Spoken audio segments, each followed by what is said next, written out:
big game this week against a really good team, Arizona, coming off a big win, and very explosive offense.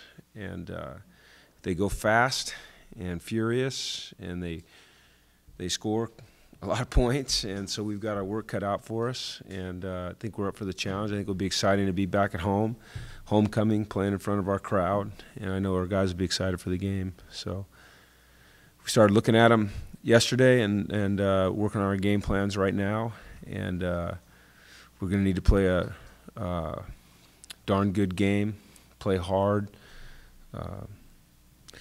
try to play as mistake-free as possible, although there's no such thing as a mistake-free game, and eliminate as many mistakes as we can, and make plays when we need to make plays and get a big win.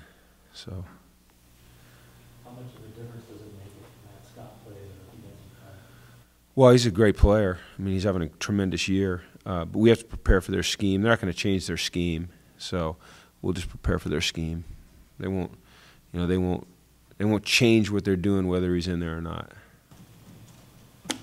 What kind of challenges does Kadeem carry present as a running back? I mean, he's an explosive player, you know, and we saw a couple of explosive players this past week too, you know. So, you know, anytime you've got a quarterback that can run as well. I mean, he ran for over 100 yards. So, you know, I think the important thing is that we get a real grasp of what they're trying to do offensively, schematically, and then, you know, we just do what we're supposed to do on a consistent basis and play hard and hustle to the ball and get off blocks and tackle, and then we have a chance to have success.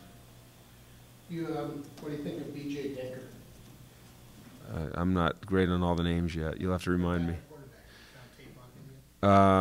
You know, like I said, the thing that we study more than anything is schemes and tendencies within those schemes. We're always obviously aware of the great players, but as a defense, what's important is you learn how to defend a scheme. You certainly don't need to look at a quarterback and what his tendencies and what how he approaches the game too, don't you? If there's something to look at, yeah. There's got to be something to look at. Is there something to look at with Denker? We're working on finding as much as we can. They gave a 345 receiving yards to the lead. When you watch the film, was that more because he's an NFL prospect, or was that? He's not an NFL prospect. He's an NFL for sure. Yeah. He could start in the NFL right now. But so it wasn't necessarily their scheme. I mean, you don't see. He's a great player. I mean, you know, and great players are going to have games like that on occasion. Very seldom, obviously, because he set a record.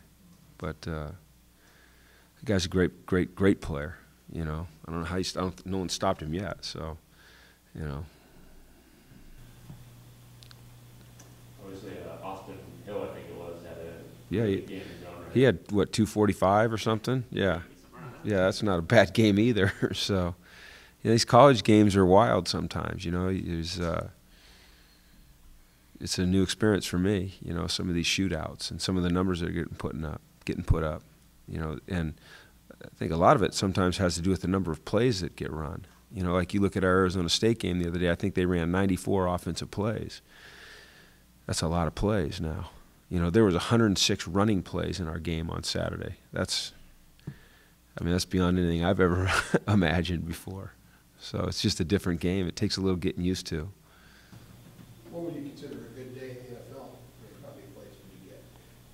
In the 70s. If you were playing good defense, you'd hold them into the 62, 63, maybe 59 on occasion.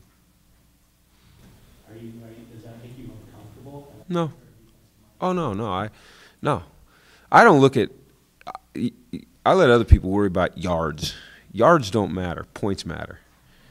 Yeah, I think it's ridiculous that people even rate defenses on number of yards allowed. Yards don't matter. Yards come in many different ways. You might have a huge lead, and you change the style of playing. People are throwing the ball underneath and getting some yards. They're empty yards. What matters is points and whether or not you win the game.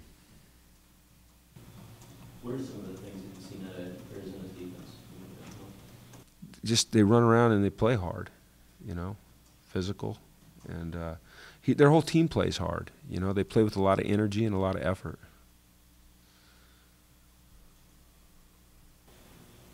Eric Kendricks had a pretty big game Saturday. Did you guys do something defensively, schematically, to get him involved? He just made plays. You know, he's been playing well lately. He's been playing real well lately, and he played well Saturday. But we didn't change. We didn't change anything. What's the difference between some of his improvement? In what now? Or what is there in particular from doing well lately? Well, you know, he has a much better feel for what we're asking him to do schematically. He understands his position better because he's got more repetition in it. And when you're a good athlete and you're a smart guy and you get repetition doing the same thing over and over and over again, you get better at it. And I think he's reaching that point where he's starting to really understand the position and all the little idiosyncrasies of it that can help you make a play. Are you starting to see some increasing level of comfort from Dalton Hilliard in that kind of role as well? At times, yeah. We put him in there at that weak inside linebacker at times, he or Stan, and they both have done a really good job at that. We like that scheme. You know, Dalton's a really sharp kid as well. You know, and I think he really enjoys his role in that defense, and he's done a good job.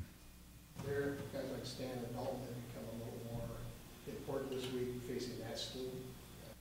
It depends on what we're going to do. You know, whether we're going to play dime or nickel or stay in our Okie or go with our Okie light.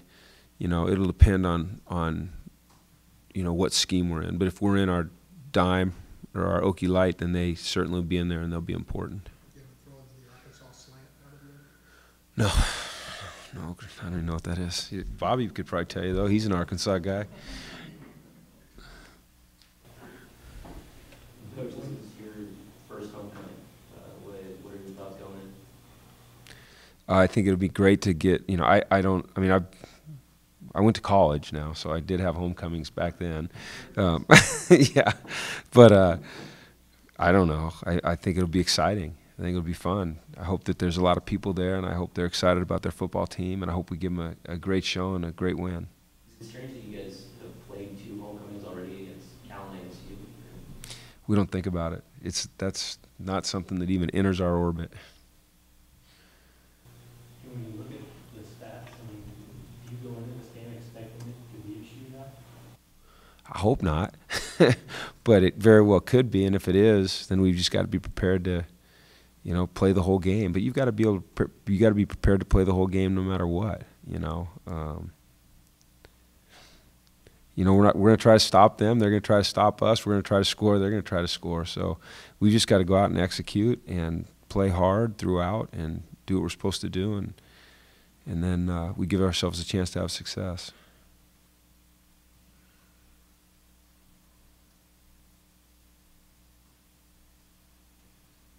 Okay, thank you.